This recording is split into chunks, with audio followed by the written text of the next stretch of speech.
Sure. Hello, everyone. This is Ron Bush with Ron Bush Consulting, and you're listening to the Information Playground, or watching it as the case may be. We're available to you on Mondays and Fridays, Monday morning at 8 a.m. and Friday afternoons at 1 p.m. In Northwest Indiana, it's WVLP FM station, public radio station. It is an excellent station. They do a lot in the community. And I encourage you to stream us from there, wvlp.org. On demand, you can find us on just about any podcast platform. The three big ones are probably Spotify, Apple Podcast, and Google Podcast. But you can also catch us on the rest of them. You can catch us on YouTube. And all of those channels, both those channels, are the Information Playground. So thanks for being with us today. I've got my good friend, John Lohrentz with us. John, you've been on the program quite a few times, but for those that haven't met you before or haven't seen you before, since I don't think we were doing YouTube back then. No, not yet. First time for me. Tell the folks a little bit about yourself. Sure. My name's John Lohrentz. I work at Munster Police Department as a digital forensics analyst, and currently working with my chief at the Emergency Operations Center, or EOC, due to coronavirus outbreak. Basically, we've been taking through our organization called NISA, which is Northwest Indiana Information Sharing and Security Alliance. Through them, I work with the cyber group, helping different organizations that are within NISA and people from outside that come and join NISA with cyber problems. But currently what we're doing is we're taking in PPEs and getting them to first responders and nurses and everything like that as needed. Currently, we were contacted by a trucking company that had a bunch of refrigeration trucks and donated them to us. So we ended up finding homes for 18 refrigeration trucks for districts that needed it. Oh, that's just great. Since we're starting with NISA and what you're doing at the EOC, Emergency Operations Center, let's talk. We're going to get to all the COVID-19 stuff and all that's going on with the different scams. But let's Sure. talk a little bit about NISA. Now, NISA, you gave a good introduction to it. NISA came about, was it the flood of 2000? Yeah, the flood of 2008, where my chief Shekel, wasn't chief at the time, but he was still part of Munster Police Department and had to deal with the flooding that occurred, which basically took over the whole town. It devastated hospitals, hundreds of homeowners, and the little Cal. FEMA had to come out and straighten out the town, or help straighten out the town. And since then, they realized that a stop in service or any kind of catastrophe like this, they wanted to try to prevent in the future, because there was no real partnership with anybody in the area. The story that my chief always tells is that U.S. Steel basically was flooded in and could not get trucks in and out. And every day that they were down, they were losing millions of dollars. And that's just U.S. Steel. That's not everybody else. So all the companies and police departments and district-wise got together and formed NISA. It was all between NiSource and Motorola for public and private partnerships. Since then, we've worked with FEMA, we worked with Homeland Security, the District Attorney's Office, and have grown to have something fantastic. We're in the process of building a command center on Gary Airport. Currently, that's where our Emergency Operations Center, or EOC, is located. And if you want to donate anything, I will have to. I wish I knew the address off the top of my head, but I don't. It's the main terminal on Gary Airport off of Airport Road there, and there's pretty much someone there between 9 and 5 a.m. and 9 a.m. 5 p.m. I believe it's open till noon on Saturdays and it's closed on Sundays right now. I'll tell But you what, I'm sorry. as Go ahead. problems occur, because we were open longer than that, but as things started to slow down a little bit, we didn't see the need to be open for a specific time period. Mhm. But what we do is I do a report every day that gives information about Illinois and Indiana as far as the coronavirus situation goes, along with any news. We then, Monday, Wednesday, and Friday, we have this. Oh, I'm sorry. I had an alarm. pardon that. We had a radio show Monday, Wednesday, and Friday on WJOB. That starts at 10 a.m. And Frank Mervan and Lori Postma basically head that with other guests.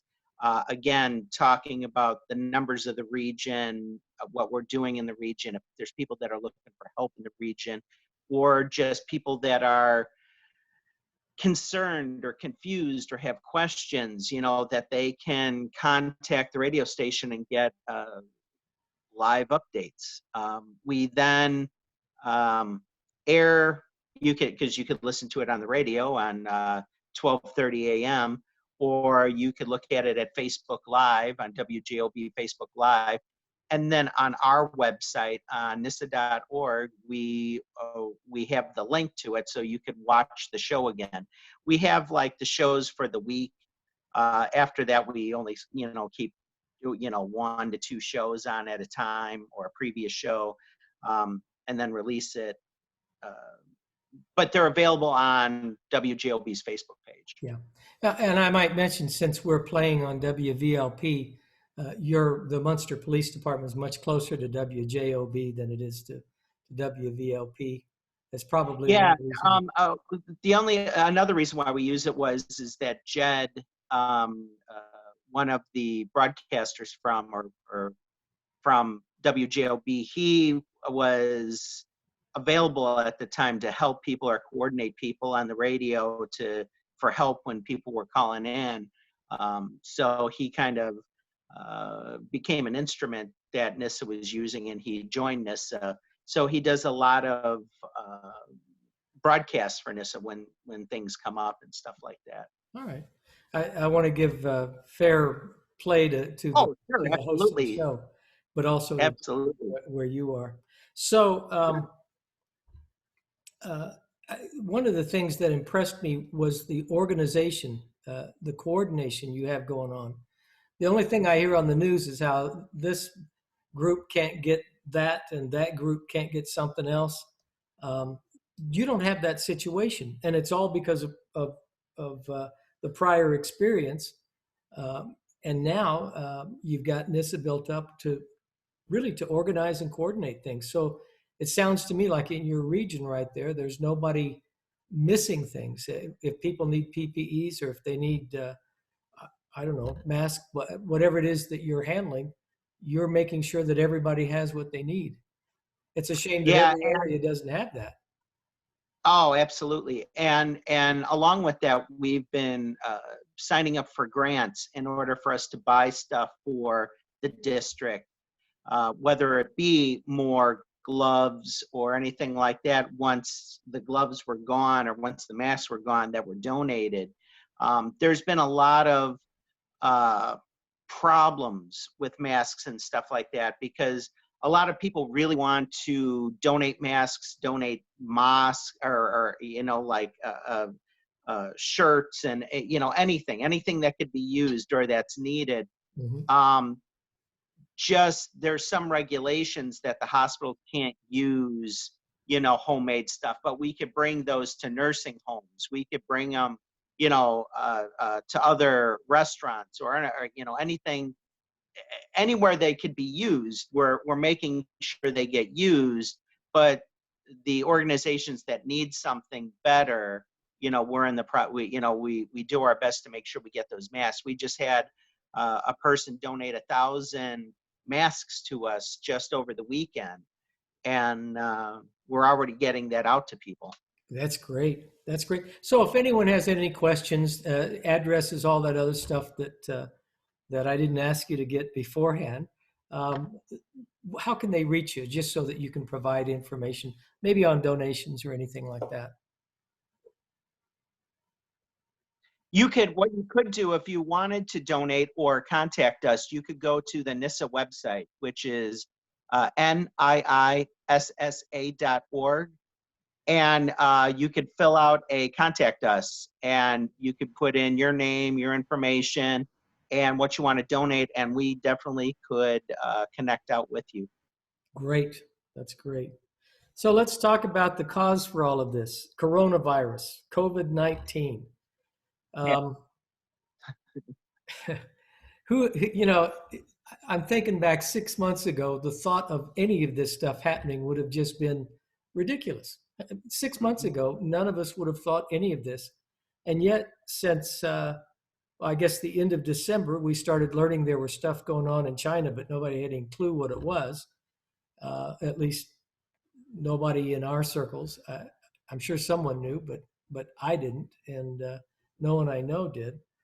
Now, all of a sudden, here we have the country shut down. We've lost over 10,000, maybe 12,000 people have died from the coronavirus. I'm not sure. Yeah, and that's just Indiana. I think Indiana lost 11,000 total so far. And Illinois, I wish I could remember the number from the report that I do. The number is climbing down, though. I mean, I think today was the first time Indiana's had 1,200 or 12,000. I'm sorry. They had 12,000 infected, and they had 500 plus die from it. Yeah. So today was the first day that we had under 10 deaths reported. So hopefully, I don't like the bending the curve or flattening the curve kind of thing, but I hope maybe this is a beginning of it. Yeah. I do know that there's a few states that are giving in and are opening up. Hopefully, they're able to do it without more people getting sick or it's spreading faster. So I think it was like Florida, Kentucky, Tennessee, some other southern states. Yeah, I heard a little bit on them. I guess the governors of those states felt that it was a reasonable risk, and they have plans to. There's this 3-phase plan to open up the state and get people back to work. Let's talk about all the scams that go along with this. I read somewhere, I never did see a figure, but they said the amount of websites that in the last 4 weeks that have been created with COVID-19 or coronavirus in the domain is just off the charts. Out of that, you get all kinds of scams.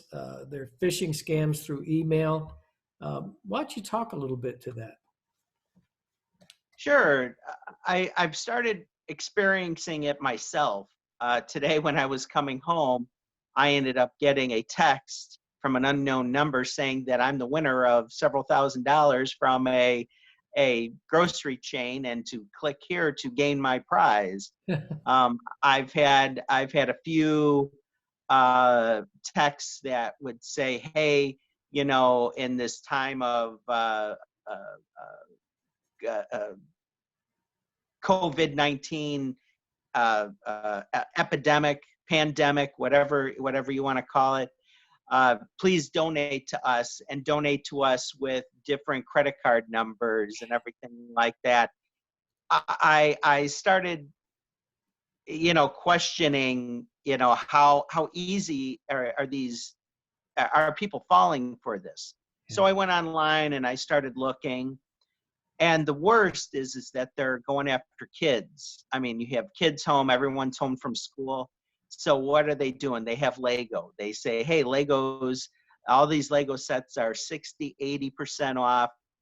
Sign up for it and purchase your Legos today, and we promise overnight shipping and everything like that. And as they say, anything that's too good to be true usually is. Right. So just after that, then I started looking on different Reddit pages, and they're talking about, hey, I got scammed. I bought this yesterday and the site went away. I've been following the site. The site has changed several times, and there's a list of hundreds of people that just jumped into, bought into it and then realized nothing was coming from it. Hmm. So I started looking, and they're basically saying that they got this off of Twitter and Facebook pages. Now, I kind of feel that Twitter and Facebook should be doing something to take these sites down. Yeah. But on that note, they're getting through on Google. You're able to Google search these different websites. So Google has a statement saying that their AI is stopping 99% of the false sites, any kind of phishing scams, any of these, problem, on any of these problem sites that people are getting scammed by. And clearly it's still getting through. I wish I could say, yes, there's a clear cut, way to stop all this. But there's not. So people have to really be educated on phishing scams. Yeah. It's not just going to your work email anymore. It's going to social media sites. It's going to your cell phone by them just spamming out cell phone numbers and everything like that.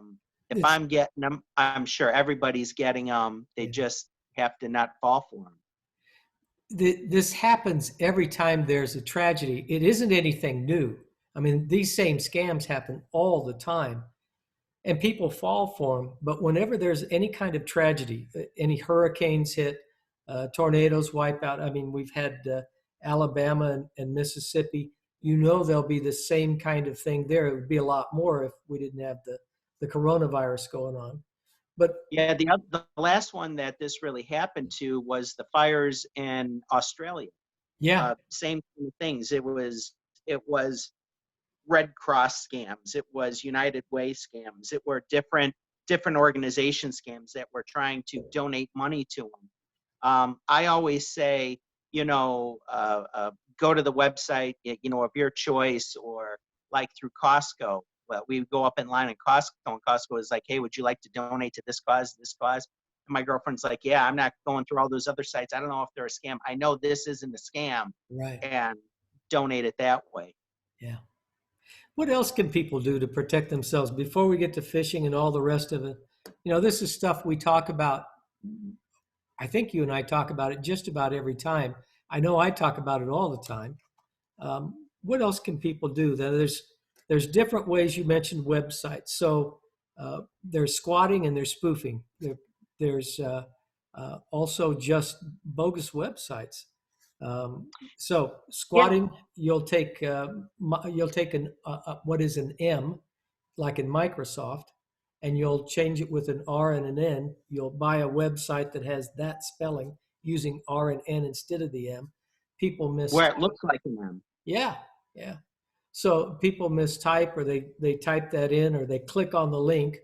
More likely they click on the link, and now they go to the wrong website. They can get infected going to the website. They can get scammed, if you will, or bamboozled, donating, buying, whatever the situation is. The same is true with spoofing, where you basically hijack somebody else's website. They do it with phone numbers. They do it with texting. They do it in email. how do you spot that stuff? If you're not, if you're someone, let's say you're an employee that is now working from home, and now you're on your home network, and we'll deal some more with that. But you know, they've got the kids have the TV on, commercial comes on, go to this website and do something. Is there any way to check this stuff out, or are you just at the mercy of don't give anything or don't buy anything? How do you know? Well, that's a good question. I mean, scams or phishing attacks, or however you want to look at it, different type of cyber attacks have been going on for years. And even though that those attacks get more sophisticated and harder to prevent, the same prevention tactics are still the same. Mm-hmm. You know, when it comes to getting email scams or email or phishing attacks, or what, you know, whatever you want to designate it as, look at the URL or the email address coming in, URL of a website, you know, anything like that. After you type it, make sure it goes to where you're expecting it to go to. When it doesn't, that's called a redirect. And so if Correct. you hover your mouse over it, you can tell where it's going to go.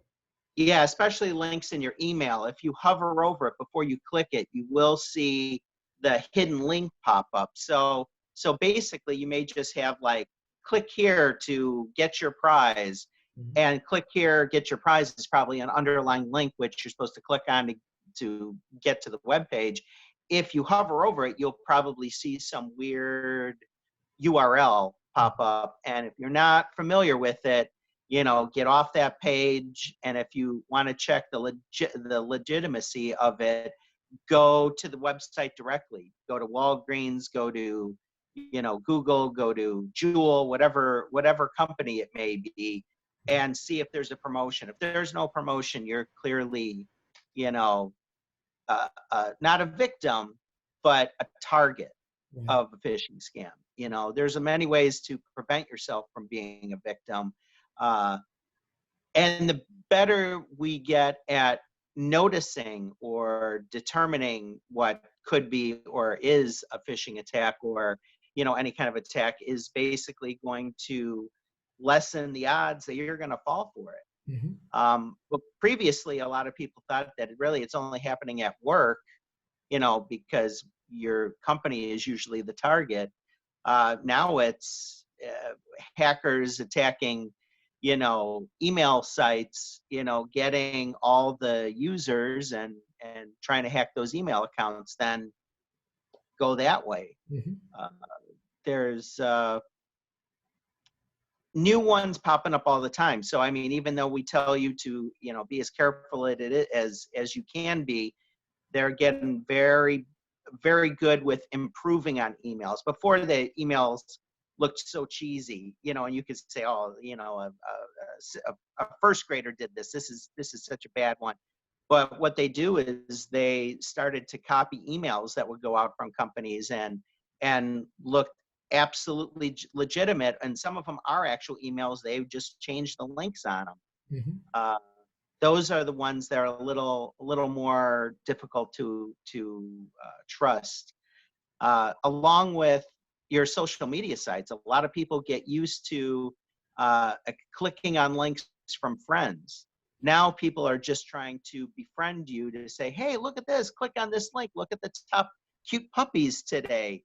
And then your social media account gets taken over. That then is used to grab all your friends to take them to some site. It's to the point where I'd say, don't look at the cutest puppies of the day, even though you're stuck at home. Don't, you know, give information like, oh, this is the street I lived on. This is my names of my dogs. They were saying that one of the biggest phishing scams that are going on now, they're not really doing anything except gathering your information. So they're saying, hey, what's your top 10 list of, you know, sports that you like, or teams that you like, players?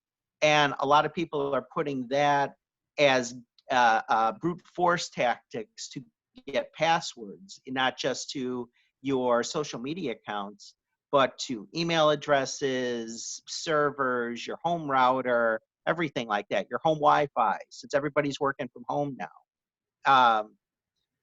Look at Zoom. I mean, we're using Zoom now, but Zoom's had a lot of problems in the press, where people were able to jump in sessions and kind of not take over sessions, but kind of interrupt them.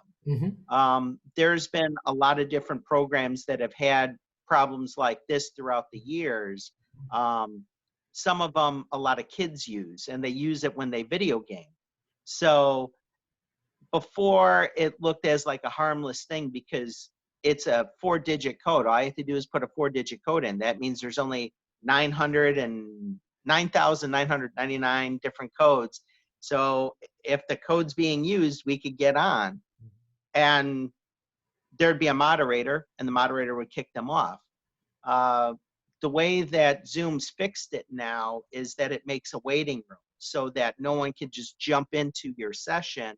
You're basically put in a waiting room where you, as being the session owner, could then just wipe out the room and dump them, and they couldn't get back in. But a lot of people aren't doing that. A lot of people aren't used to using WebEx or Zoom, or there was a new one that I heard was like Jeans or something. There's a bunch of them. There's Webinar Ninja. There's, you mentioned Yeah. Jeans or Blue Jeans, forget what it is. Blue Jeans, yeah, that's it, Blue Jeans, yeah.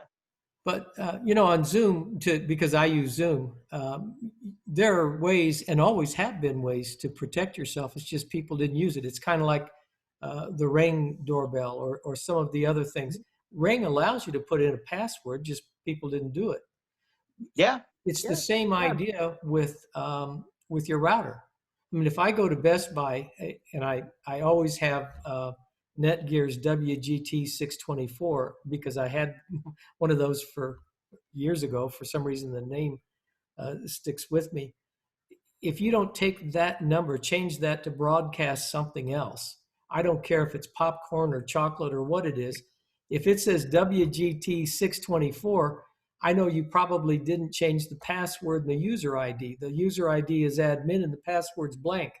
So if I'm driving down the street, or I'm sitting out in the parking lot and you're in a strip mall, or it doesn't matter, I own your router now, which means I own the rest of your network. So it's simple things. It's the same thing back to Zoom. Now you can have a different password assigned every time you go in, and it's in your settings. You just default it to always put in a password, and it'll put in numbers, or it'll put a combination of numbers and letters. You can change it. You can put in up to 10 characters now in that password. You can also, like you said, the room. Now, I've always had the room. I put it in my settings to always have the room to admit, to force someone to admit, and they don't get in unless I admit them. If you don't put those things in your settings, then you're not taking advantage of the security that you have. It's knowing about it. You mentioned education earlier. We Americans just have to take this a little more serious, and we have to educate ourselves. We don't get in the car without knowing how to drive and knowing where to put the key and all the rest of that. We shouldn't get on the internet without knowing how to keep ourselves safe. And that was a great point that you brought up about Netgear. I've had many Netgear routers before. I've had a lot of different routers throughout my years. But when someone tries to attack it, they do a lot of research, and they can tell what kind of router you have on your end. Mm-hmm. Sometimes they think that someone doesn't know how to change the default password, just like you said. And there's websites out there that list it, like, here's the model router, and here's the login ID and default password for it, right, and you have access. There's been a lot of routers that even had, bugs with that, and they're known. And as soon as it found out, a lot of people went and upgraded their routers, and did stuff like that, but not everybody. Right. They're still out there. A lot of people are like, why? It works. It's not broken. Don't fix it, but it's broken and it needs to be fixed. That's right. That's right. So we were talking just a minute ago about websites. Let's talk a little bit about phishing. Now, fish, I think most people, that's entered the American vocabulary for, I don't know, at least a decade, maybe two by now. It's been around for a long time. Most Yes. people know that a fish we're not talking about the kind that swim in the sea or a lake or river. We're talking about one starts with a PH, and it's an email. There's spam, fish, spear phishing. Let's walk through those a little bit and what they are. Let's describe how they are, and let's describe how to protect ourselves. What do we look for? Sure. So the big one is the one that no one ever thinks you're ever going to get, and that's your spear phishing, because it's looking for CEOs and everything of different companies.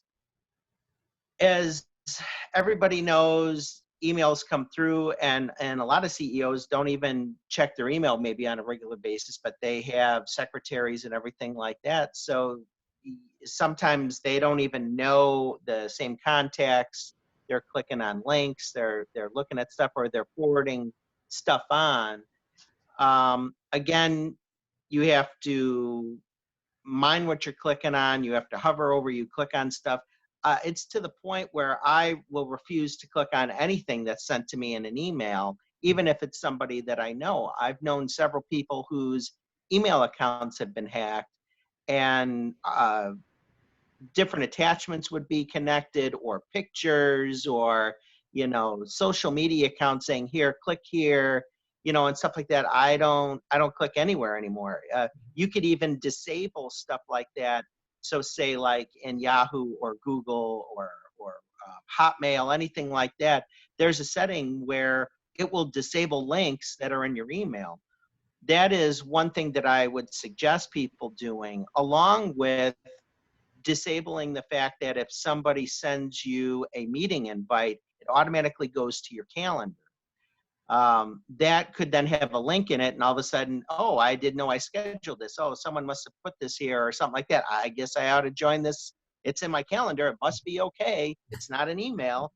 Um, we were joking at the EOC that there is a person there who's like, I get these emails, I don't know where they're coming from, but they're scams, and they keep trying to get me to join this link, and it's like, how do I get rid of them? How do I keep it from popping up? And I was like, that's a good question. I don't normally get something like that, but there's a way of disabling it. So I showed him how to go into, because it was Gmail, and there's just a checkbox that says automatically send invites to your calendar. Yeah. So all I have to do is disable that, and it'll stop. And it's like that in Outlook and every other email service as well. In Gmail, you can also, there's a place you go into and you can, well, actually from the email itself, been a while since I got one.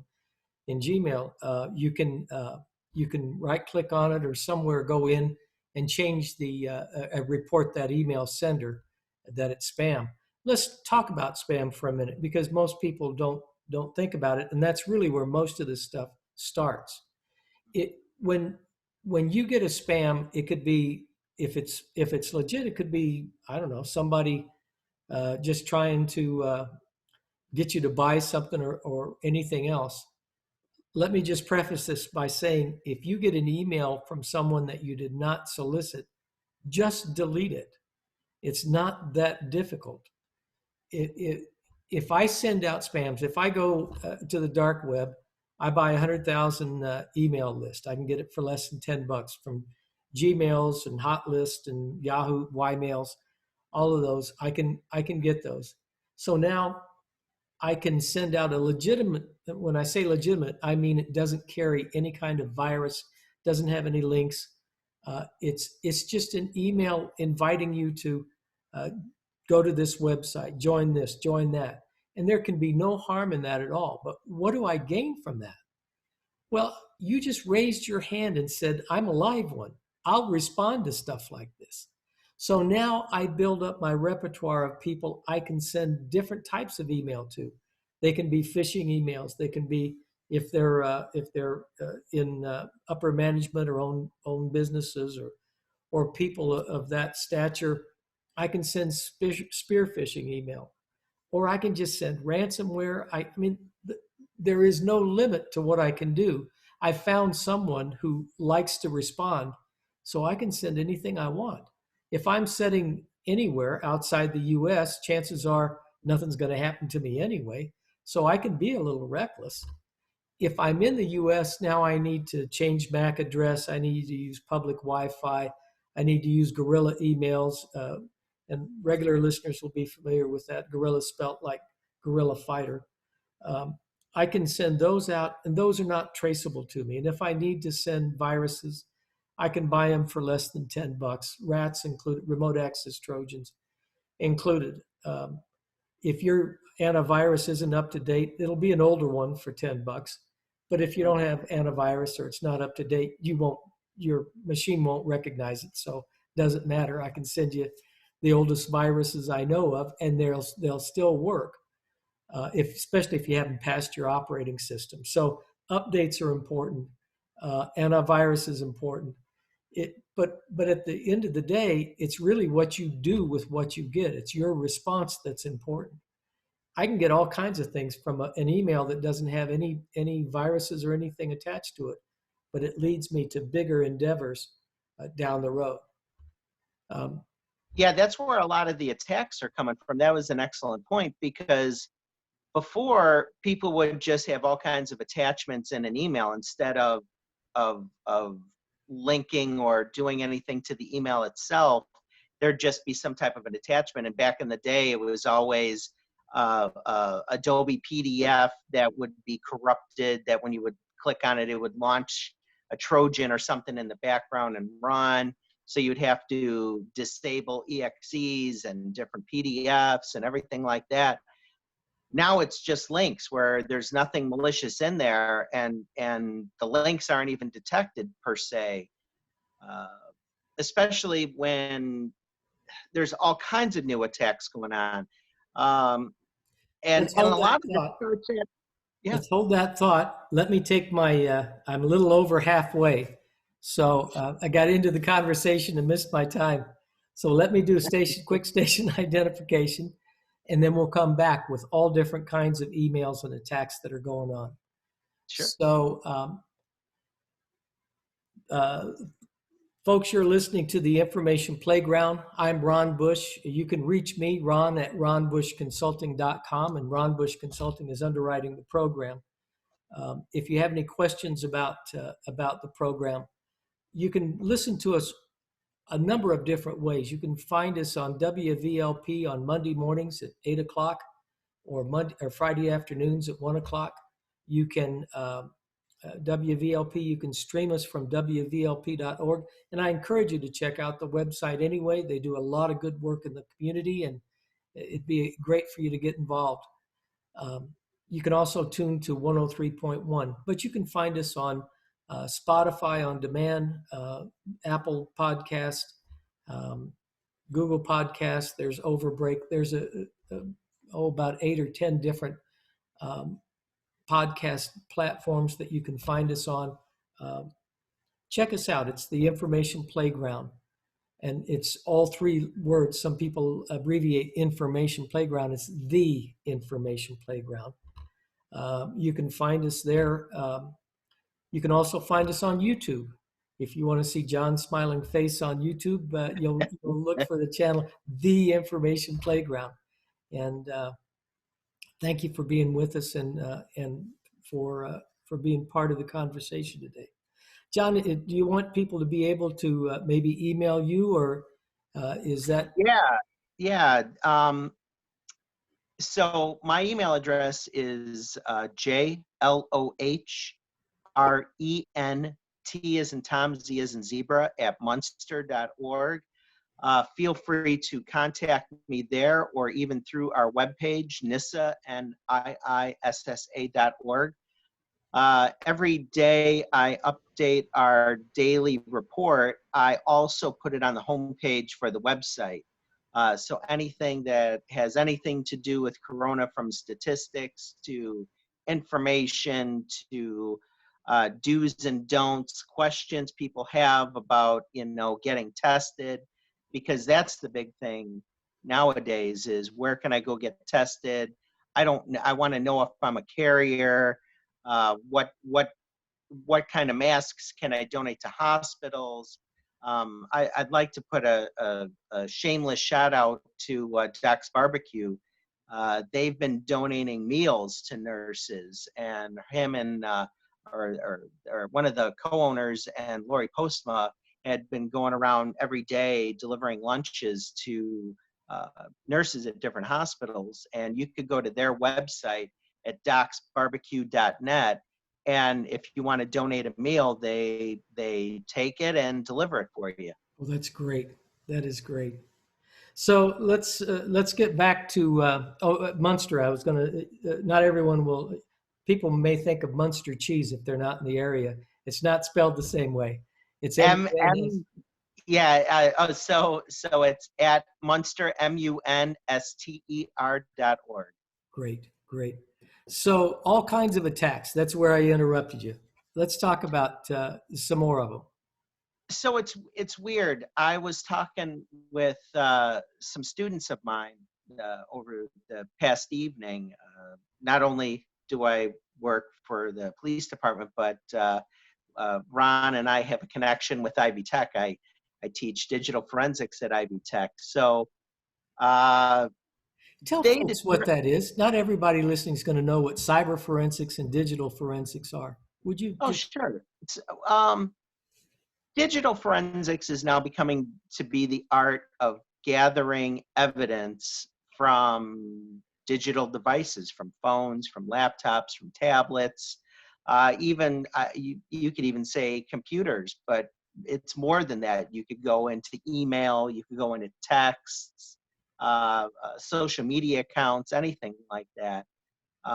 We have a section where we cover how to use different tools and different operating systems that are built for this. A lot of them are Linux. They have like built-in tools for it, and we teach people how to. It's more of like an intro to it. But if you really want to learn how to use it, there's a lot of how-to guides. Kali Linux is probably the biggest one, and it has a lot of tools that a lot of people have difficulty using, and one, because there's not a lot of information out there how to use it. And every time they upgrade or have a version change of it, sometimes tools come and go, and sometimes people like a tool, so they stay with that version of the operating system. There's a lot of different forensics ones out there, but for a classroom setting and for learning how to, and they're everything on there. The problem is that a lot of these tools can be used maliciously. Mm-hmm. So we can't just put it out there. You have to get someone in the right environment to learn how to use the tool. And that's where this was going. So there's a tool on there that allows you to see who's on the network. So say your son or daughter or yourself are playing a video game. They could use these tools to interrupt other people playing the video game and kick them off. Just like they can using it as a phishing attack. So if they get on your network, they could see what's going on and DDoS your attack, your network. They could put things in emails and phone texting attacks or phishing attacks that could take over your phone. A lot of these links do that, and a lot of them came from video gamers. So people then would take these hacks and bring them into real life. Sometimes it's been known that kids, see their parents' computer on. Sometimes they don't sign out of their email address, and kids send stuff from it, or put something in it and send it out to their parents, unknowingly, friends and coworkers and everything like that. But that's not always the case, and you want to hope that kids aren't that mischievous, the way I want to put it, and we build environments like that so kids can do it in these environments learn what's happening and learn how to defend against it. You used the You, term DDoS, and I need to explain for those that sure. are not in our industry. A DDoS attack is a distributed denial of service attack. It will usually just overwhelm your server or your computer, whatever the attack is against, until it basically doesn't roll over and die, but it goes into a coma until the DDoS attack stops. And sometimes it goes for days. Yes, yes. Goes for days. That's how, Um, using botnets, that's how Anonymous, the hacktivist group Anonymous, took down PayPal, Visa, and Church of Latter-day Saints. Now, so for people out there, what's a botnet? There you go. Your turn. So your botnet is basically a way that an attacker uses what they would call a zombie, or part of the botnet, to be a device that all it's doing is sending out the signal. It's sending out the attack. Yeah.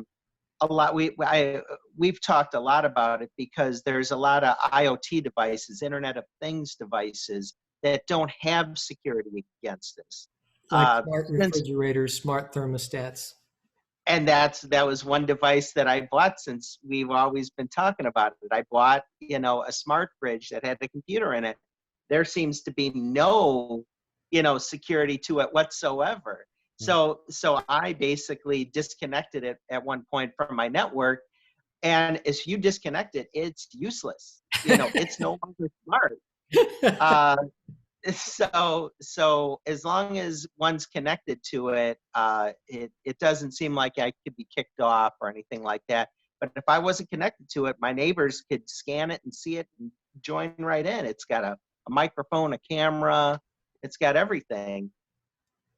Boy, that kind of puts a damper on getting up in the middle of the night and getting leftovers. Put your robe on before you go, first off, and oh dear. And it's motion detection. So all you have to do is walk across the room and it turns on. It's like a night light, Oh, that's freaky. Oh. Yes. Yeah. I hope my fridge lasts a long time. I don't have to deal with that.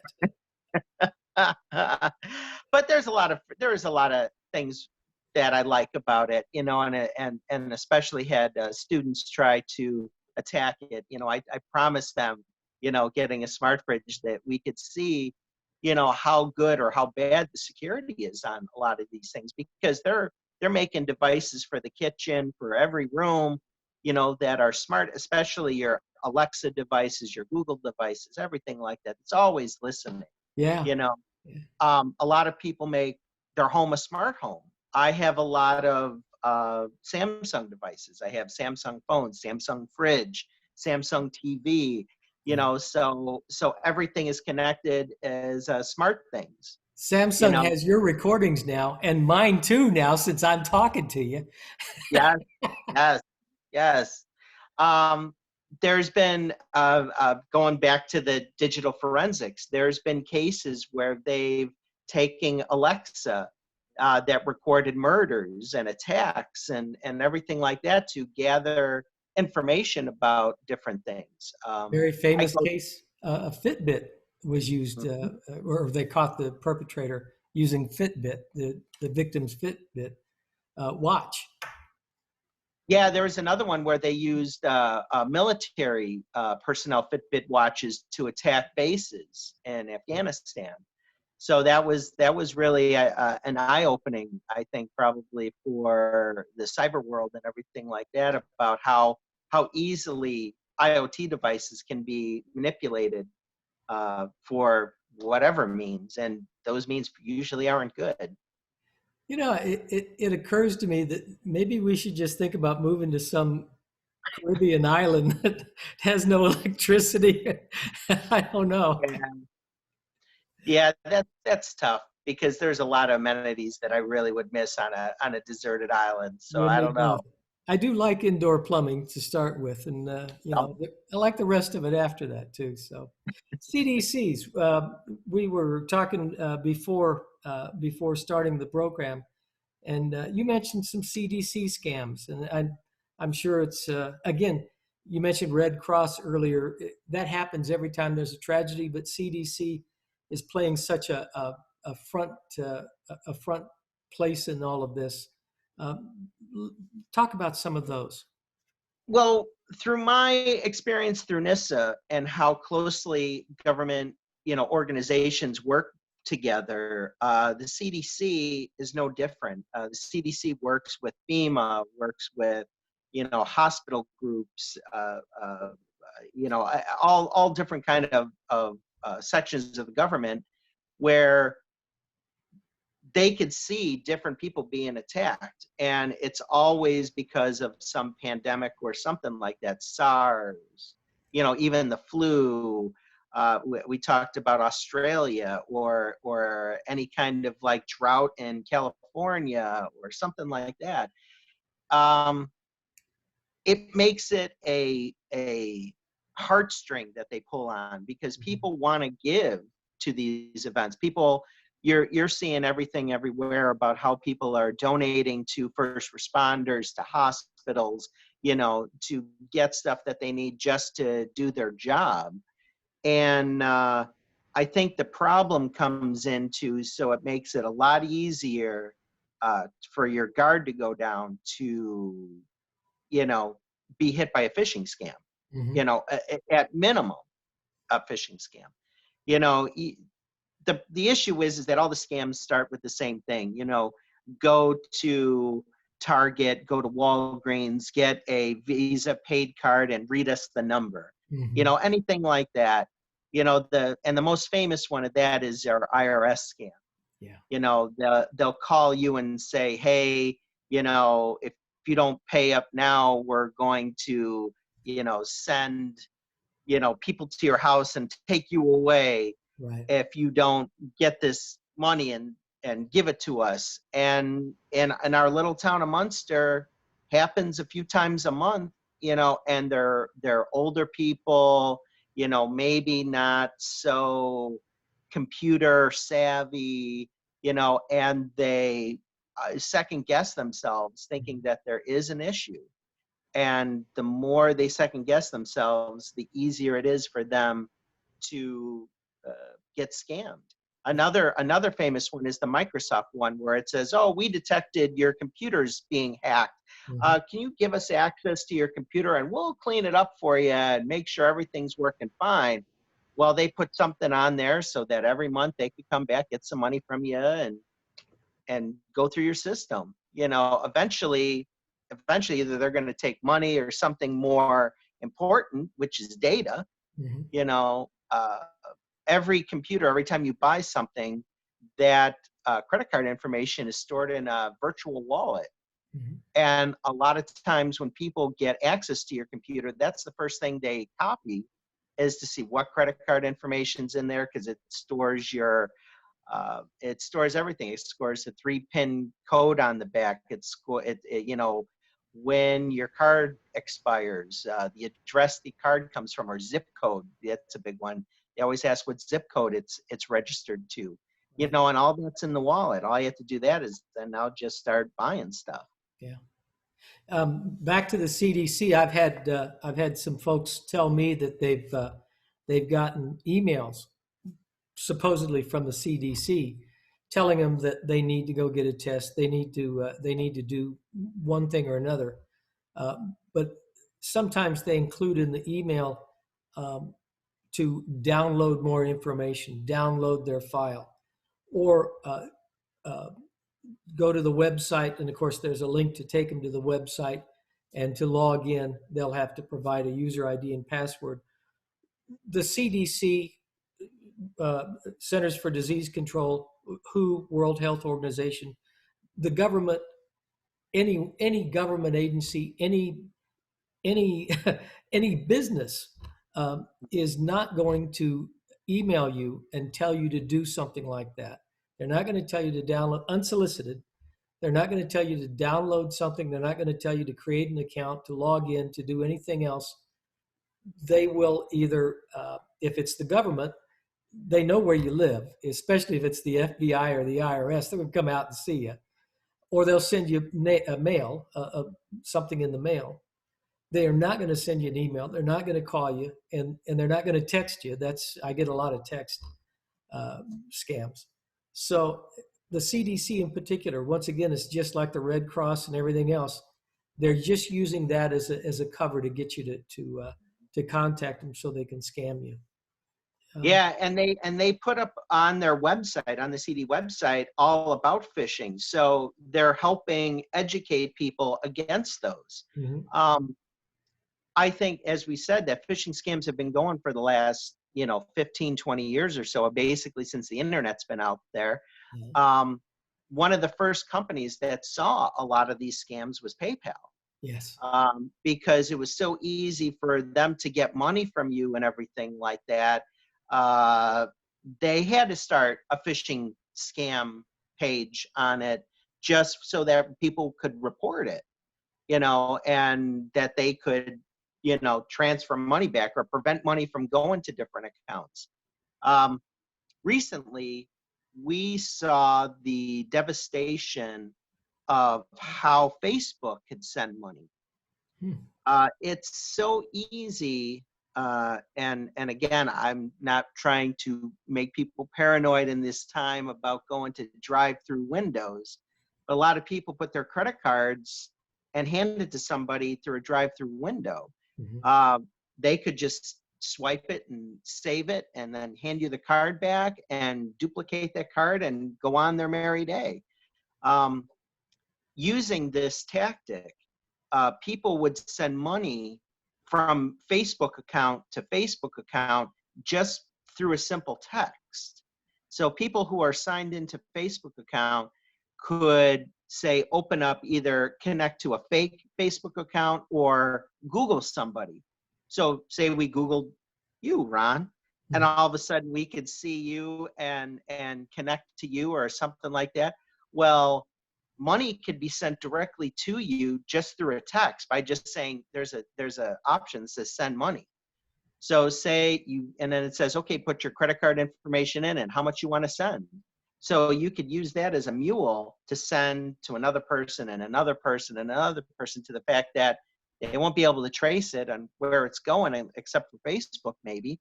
Right. And at that point, the money is gone. Yeah. Yeah. And I think a lot of people are stuck, or especially kids, again, buying something that looks too good to be true. They give credit card information, anything like that, and go on. A lot of them say, hey, pre-order this, and look, we won't charge your credit card until the item's ready to ship. Mm-hmm. Well, all of a sudden the credit card's charged and there's nothing getting shipped. Yeah. Yeah. So on the CDC's website, they have a lot of tips and tricks to prevent yourself from falling for fake scams and stuff like that. Pretty much everything we've talked about, but it's a good place to go, stop, read, take it in, and just like every other site that's worried about phishing, because they don't want to see their I don't want to use clients because no one's a client of the CDC, but it's community. Mm-hmm. I'm getting scammed, because that same community donates to them or donates to other causes that, people feel very connected to, whatever the cause may be. But you just have to be safe. That's all. Yeah. Well said. Well, I'm afraid we're at that time where we've just got a few minutes left. Any final thoughts, words of encouragement or instruction?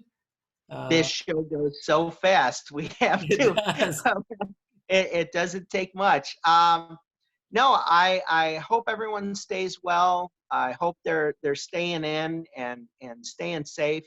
I don't know if I had the coronavirus, but I had the flu back in November for 3.5 weeks. I thought I was dying, and I decided to go into work because I hadn't been into work in a week and a half. They looked at me and sent me home, and people said it wasn't the flu. I don't know what it was, but I wish I knew. And if it was, I'd probably donate plasma if they're really saying that antibodies are into it. And if the plasma treatment is really going to start helping people that have it, you may want to look into it and donate if you think you've been sick. Well said. Well said. I had a little cough when I came back from Chicago last time, but it was gone in a few days. So I never had fever or any of the other stuff.